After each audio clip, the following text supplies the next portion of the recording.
मित्रांनो, आपल्या विश्वगुरूंनी BSNL, MTNL सारख्या टेलिकॉम कंपन्या ज्या सरकारी होत्या त्यांना संपवल्या आणि जिओची मोनोपॉली आपल्या देशात सुरुवात केली.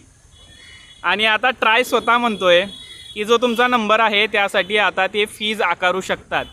आणि उदाहरण देताना ते म्हणतात की सिंगापूर, जर्मनी आणि युरोपियन कंट्रीज या देशांमध्ये तिथील लोक म्हणजे तिथले लोक त्यांच्या नंबरसाठी एक फीज देत असतात किंवा देतातसुद्धा.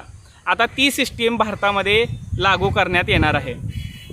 मला हे कळत नाही, ज्या वेळेला पैसा काढायचा असतो सामान्य नागरिकांच्या खिशातून त्यावेळेला युरोपियन कंट्रीज आणि सिंगापूर सारख्या देशांसोबत भारताची तुलना केली जाते. आणि ज्या वेळेला इथली माणसं स्वच्छ हवा, पाणी, रस्ते मागतात त्यावेळेला युरोपियन कंट्रीजसोबत भारताची तुलना करायला हे तयार नसतात, पण पैसा काढताना लगेच तयार होतात.